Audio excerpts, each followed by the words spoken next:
And welcome back. We have another edition here of Cooking with Generoso and Lily. I am Generoso. I'm Lily. Yes! And Lily, who is operating the camera, when the weather turns a little bit cold, loves this dish.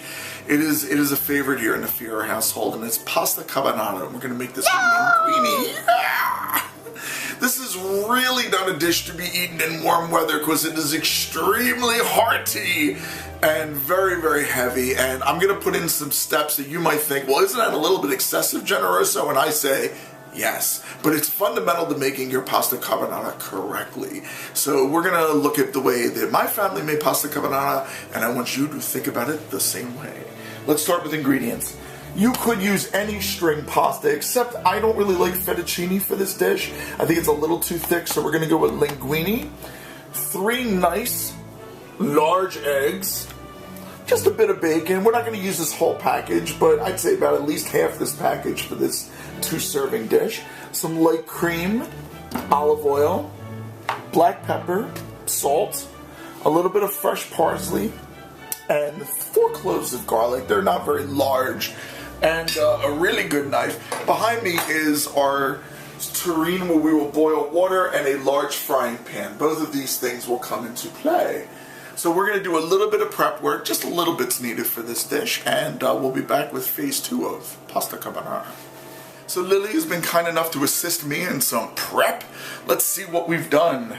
We have beaten our 3 eggs into a fine whip. We've cut up 5 pieces of bacon into tiny strips. We've minced our parsley. We've minced our garlic.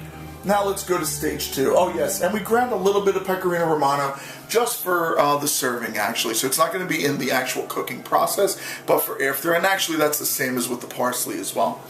So let's turn our frying pan up just a little tiny bit. Now this is what I call a synchronization dish. And what I say by that is that everything has to cook at the height of its heating power. So the water is almost ready to boil.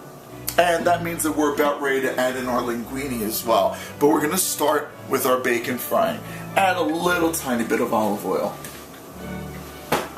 As obviously the bacon fat's going to be the majority of the fat in this dish. We still need to begin cooking process at a temperature that makes sense.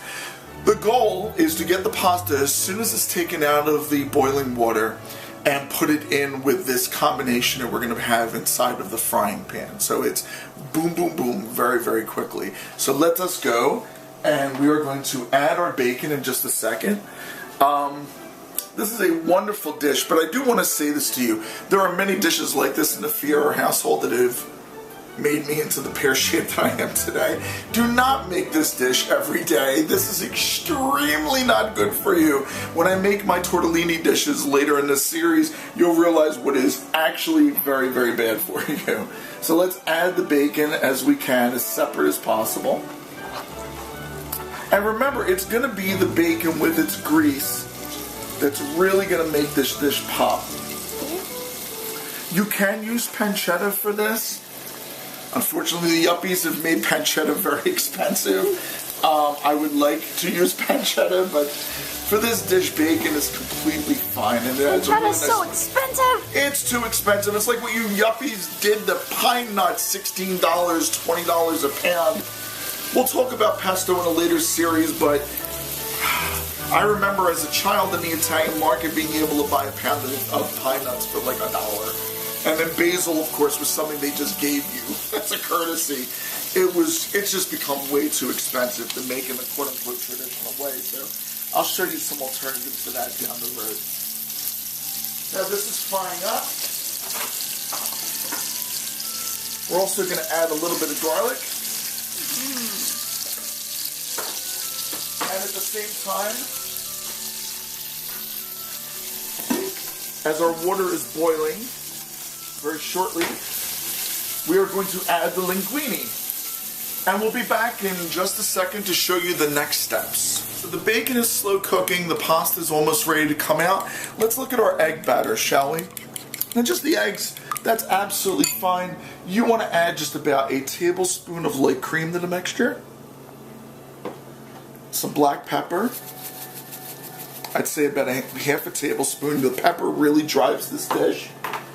And though I didn't include it in the beginning, this is totally up to you at this stage. A little bit of Pecorino Romano cheese to the egg mixture. Cheese. Cheese. And we're going to give this a nice whip. And what we're going to do in a little tiny bit is we're going to take the pasta off the water and we're going to cook it directly with our bacon garlic mixture. And then we're going to add this mixture and we're going to have magical pasta carbonara. We'll be back in just a little tiny bit. So it's just been a few minutes. The bacon has been cooking on a low flame, so the oil is nice and hot and the bacon's ready to go. I just tasted the linguine and it is nice and al dente. Obviously, with most pasta dishes, you want your pasta al dente for this dish. My eyes are completely fogged over, so I can't see a damn thing right now. So what we're going to do, throw a little bit of cold water on, and immediately you want to shake out your pasta. Because again, we want our pasta hot. But obviously, putting a little bit of cold water on your linguine is going to keep it from sticking together. And as I said, this is more of a time element piece, so let us add our pasta directly to our bacon mixture. Let's add our egg batter directly to our mixture. Yum. And a bit of parsley. And we're going to immediately, while it's still on a lowish flame, we're going to mix this all together. And what we're essentially doing is we're letting the bacon grease, along with the flame in the pan, cook all of our elements together. It creates a creamy sauce, but one that actually adheres to the pasta very, very well.